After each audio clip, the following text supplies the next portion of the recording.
Work your ass off. There is no magic pill. It drives me crazy to go to the gym. You read 1 hour a day. I went and worked out 5 hours a day, and I was working on construction with 24 hours a day. Organize your day. Work hard. I'm here to talk about success.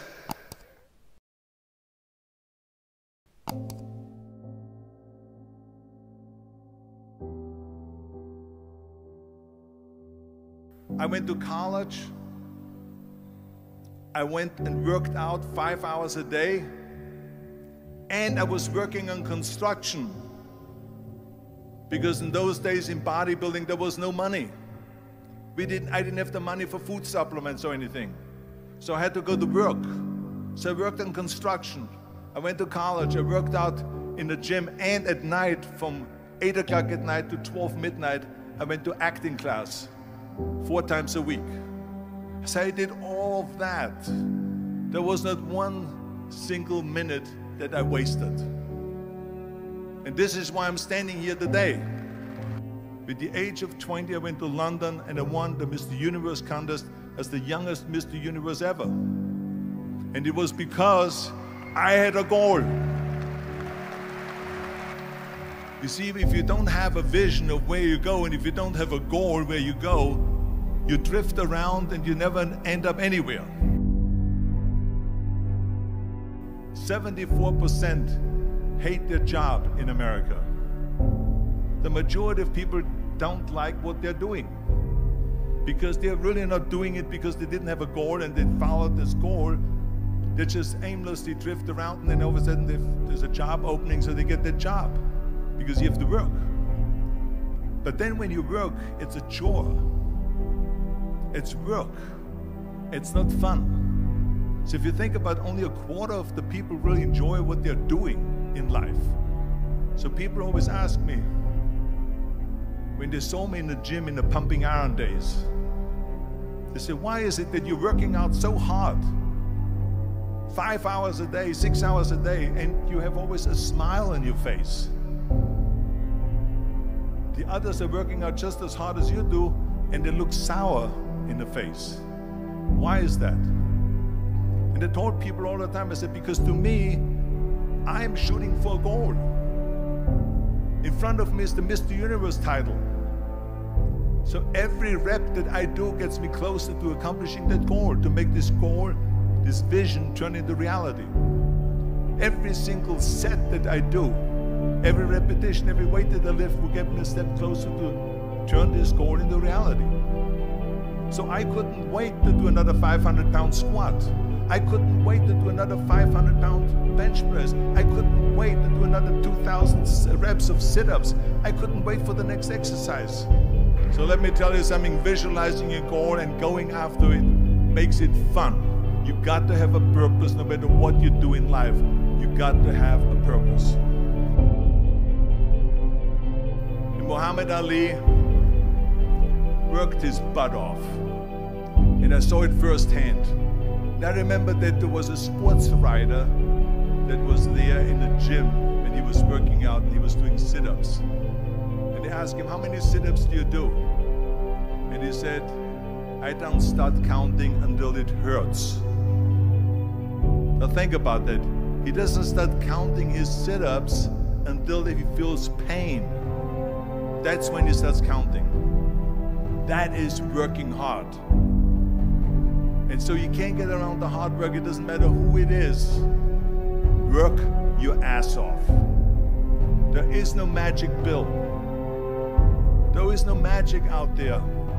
You cannot get around. You have to work and work and work.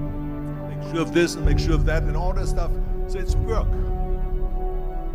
And it drives me crazy when people say that they don't have enough time to go to the gym for 45 minutes a day and work out, or to do something for 45 minutes to an hour a day to improve, if it is physically improve or if it is mentally to improve.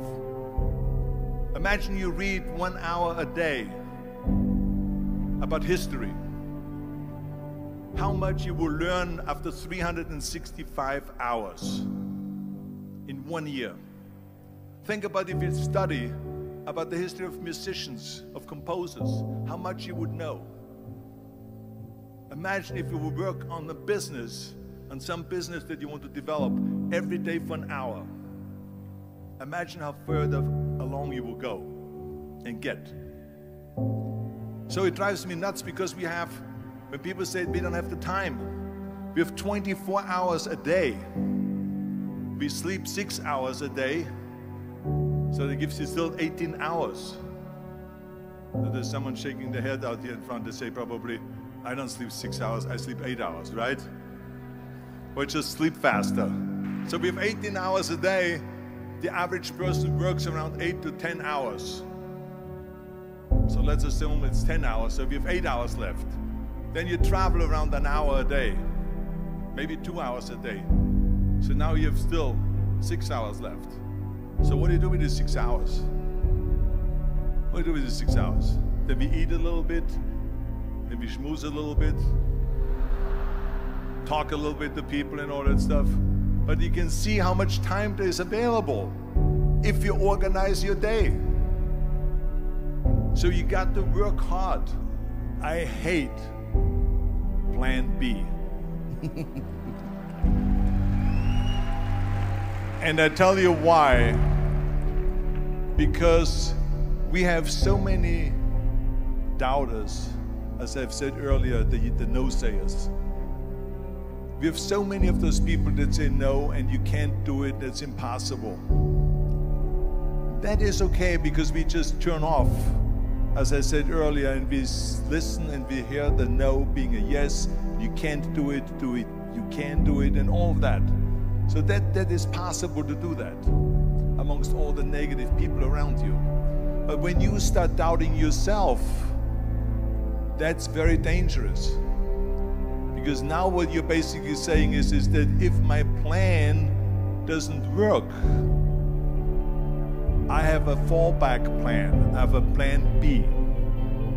And that means that you start thinking about plan B, and every thought that you put into plan B, you're taking away now that thought and that energy from plan A.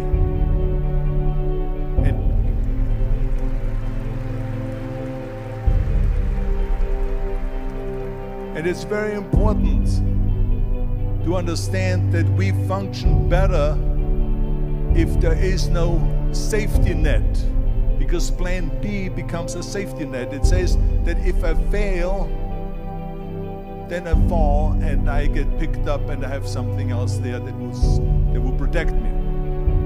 And that's not good, because people perform better when there's no safety net. People perform better in sports and everything else if you don't have a plan B.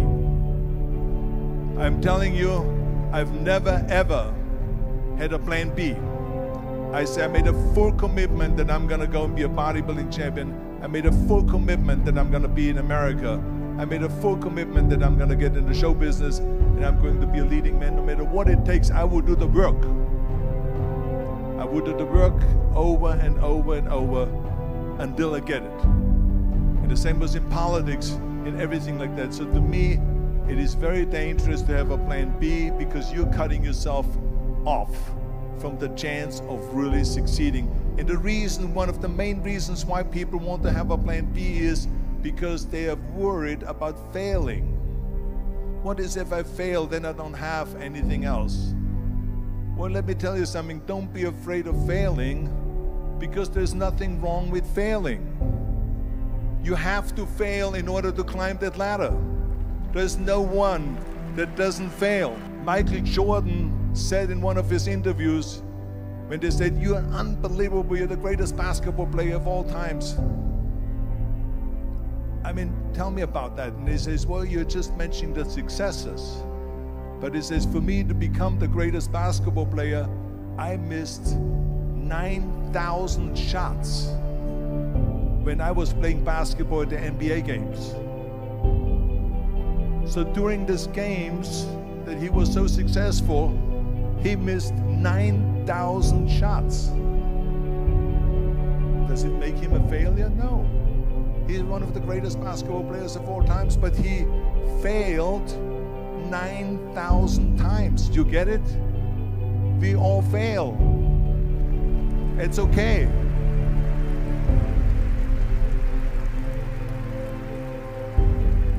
What is not okay is that when you fail, you stay down.